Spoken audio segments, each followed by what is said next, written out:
Javerim, vengace en buena hora al Ladino 21, el casalico electrónico del ladino en el século XXI. Hoy tenemos una musafira muy especial en Jerusalén, en Israel. Ilil, venida con bueno. Merci mucho, Carlas. Me place mucho estar aquí con vosotros. Sí. Y nunca te quería demandar para empezar, cara Ilil, ¿cómo te empezaste del ladino? ¿Cómo te aventaste del ladino? Sí.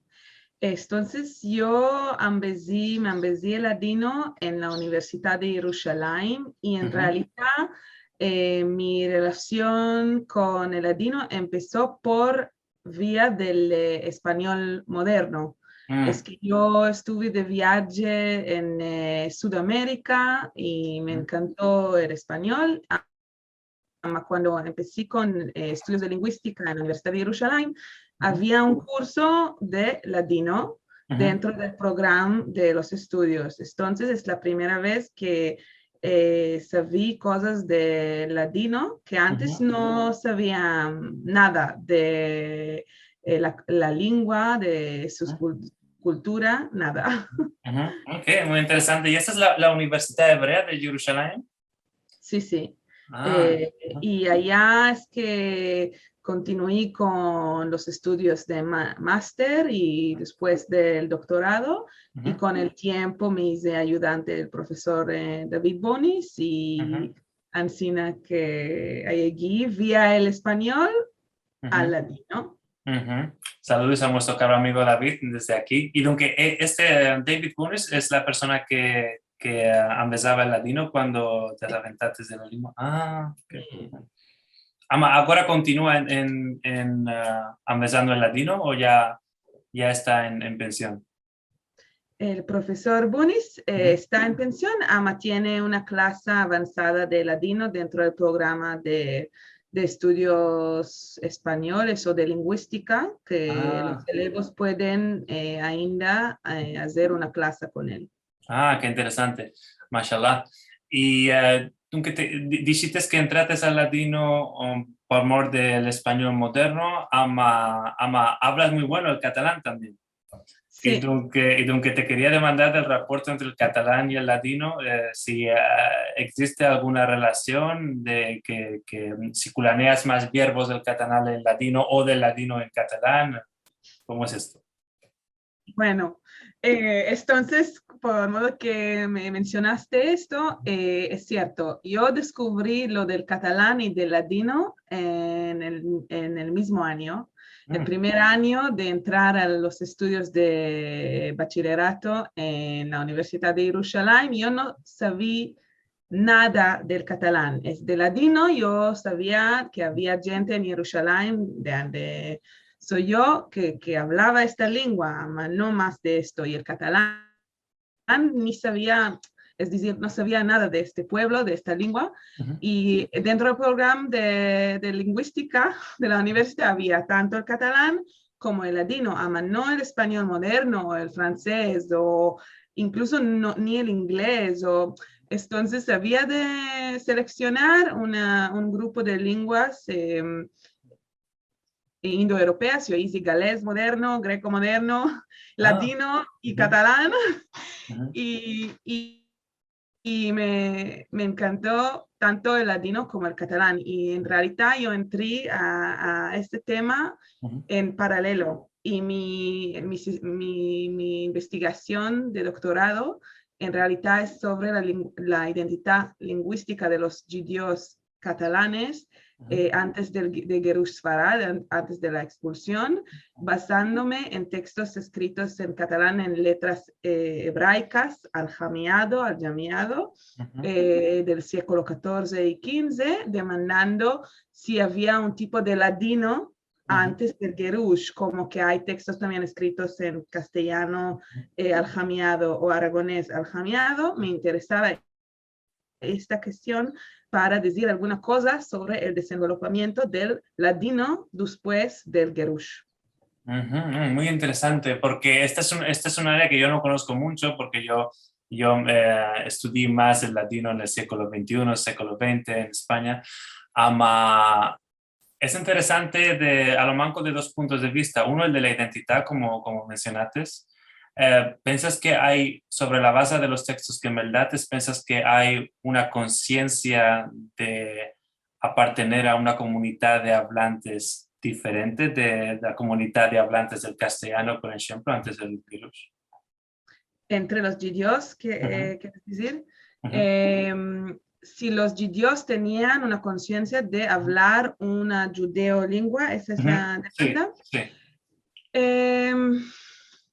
Yo diría que no, Ujú, que tenían un tipo de discurso, es decir, hablando en castellano con biervesicos en ujú, ivrit, ujú, eh, entre ellos, ujú, dentro de la comunidad, ujú, que no se refería como un tipo de lengua. ujú, Sí que tenemos algunos testimonios ujú, de cristianos, ujú, muy pocos, ujú, que hablan del acento de moros y de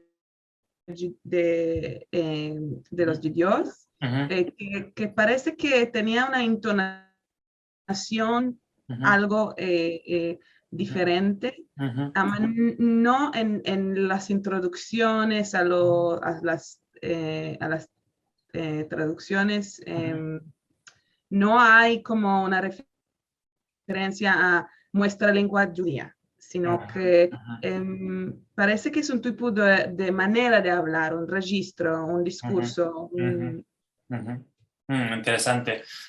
Y dunque esto lo topates más que todo en el caso de la gente que escribían en catalán, o también vistes que esto afecta con otros sitios de la península, que es común a otros sitios. Sí, lo que acabo de comentar es de Ujú. todos los judíos de la península. Ah, Si ok. tú morabas en Castilla Ujú, y es un judío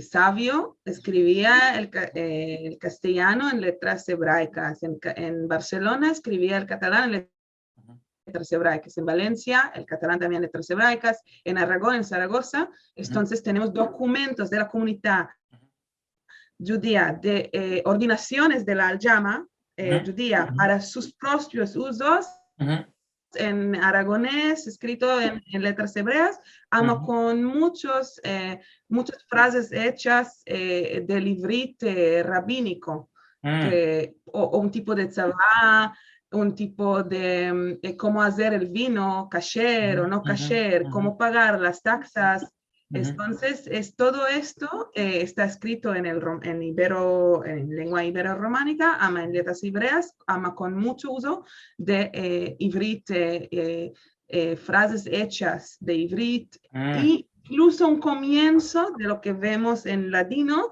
que eso para mí es más interesante, que ujú, se ve algún verbo con un sufixo en castellano, por ejemplo. Eso para mí ya tenemos sabatear, de Shabbat, ujú, sabatear, ujú, o tenemos verbos que se adjuntan ujú, con un sufixo ujú, en hibrid, con un sufixo castellano. Ya tenemos el empecillo de ujú. este fenómeno en época del siglo XV, século XV. Qué interesante. Ayer propio estaba meldando la Megilá de Sarai de Eliezer y, y metí Tino, que bueno, como Eliezer es judío ortodoxo y todo esto, había muchas frases fixas también de textos rabínicos y todo esto. Y, ama, esto no quiere decir que es el ladino calco, es ainda el ladino vernacular que estamos hablando, ¿verdad? También en tus investigaciones. Para mí hay como un continuum Ujú, entre la lengua hablada ujú, y lo que sería una traducción calcada. ujú, Con que en esto quiero decir que había existía el género ladinante de traducción literal de la Biblia, verbo por verbo, ujú, y con frases hechas ujú, desde época temprana. ujú, Ama con el tiempo, en el ladino hablado del siglo XVI, ujú, XVII, XVIII, ujú, entraron frases hechas, ujú, modos de hablar ujú, desde este tipo de traducción literal, ya a la lengua hablada, vernacular. Esto es un tipo de continuum del repertorio cultural dentro de esta lengua. Interesante. ¿Y qué modo de frases? Por ejemplo, cuando decimos la letrica la esta, como calco, esto es un ejemplo de... Sí, sí. El santo bendicho él. Es Sí. una traducción literal. O cada cal y cal. Es una frase hecha de ibrit. Cada col, cada uno y uno. Col ejad ejad. Es desde ibrit dentro del modo de traducción literal. O sí, como lo que comentaste del uso del el mansevico, el este, como fraseando por modo del ibrit y no del castellano.